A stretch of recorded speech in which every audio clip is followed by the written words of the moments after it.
Hey, what's up, free folk? It's Kev again. Here's a big question going into Season 8.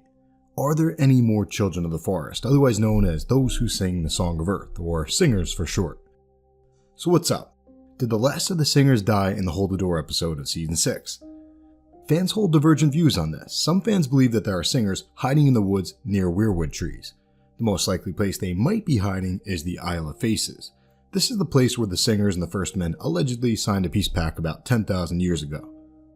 When Mira told Bran the story about the Night of the Laughing Tree, she says that the Crannogmen, who we know is her father, saw the Green Men at the Isle of Faces, but all she said was yes in response to Bran asking her if he saw the children, so I'm not sold on it because it seemed like she was just brushing him off to continue the story. Now most people avoid the Isle of Faces, so you never know. As a result, some Game of Thrones theorists believe that the White Walkers want to go down to the Isle of Faces and kill off the remaining singers. I don't buy it though. I think they're all dead. Here's why. In the final Bran chapter of the book so far, Bran 3 of A Dance with Dragons, we learn that there are 60 living singers in the cave, and the bones of thousands of dead children of the forest.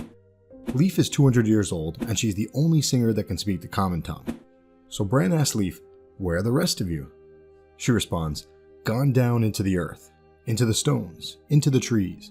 Before the First Men came, all this land that you call Westeros was home to us, yet even in those days, we were few.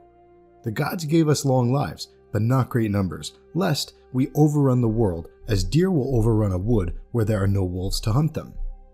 So Leaf does not explicitly say that these 60 singers in the cave are the only singers left in the entire world, but she definitely implies that. And keep in mind, Jojen and Mira never once mention any singers down south of the wall, so if there are any, they probably never saw them. Jojen says, "We live closer to the green, in our bogs and crannogs, and we remember earth and water, soil and stone, oaks and elms and willows. They were here before us and will still remain when we are gone." I think this serves to show us that the Crannogmen are the closest we get to the Children of the Forest down south of the wall.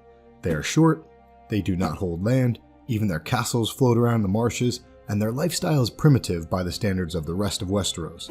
So their lifestyle parallels the lifestyle of singers in many ways, and since they are short, some people believe that they interbred with singers in the past. But there's no evidence that Jojen or Mira ever interacted with any singers south of the wall.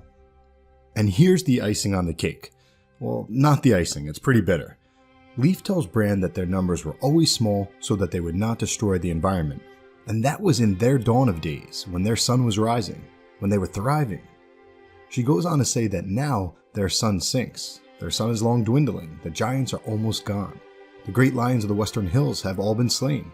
The unicorns are almost gone. The mammoths are down to a few hundred, and even the direwolves. In the world that men have made, there is no room for them, or the Children of the Forest.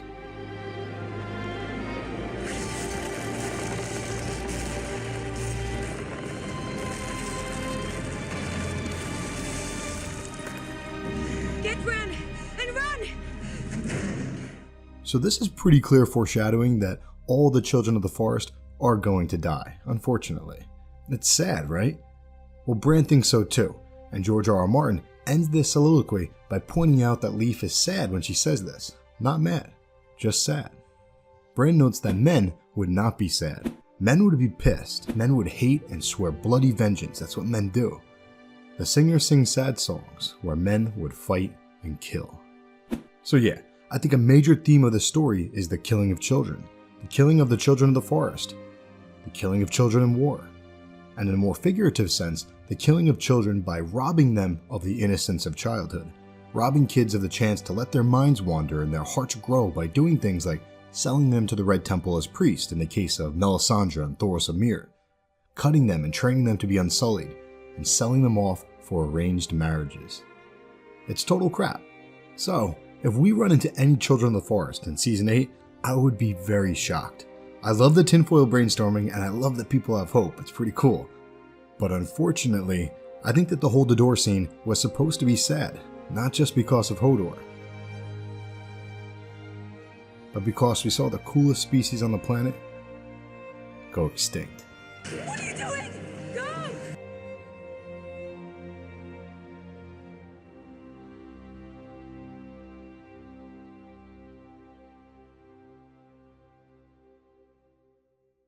Hope you all are having a really happy day.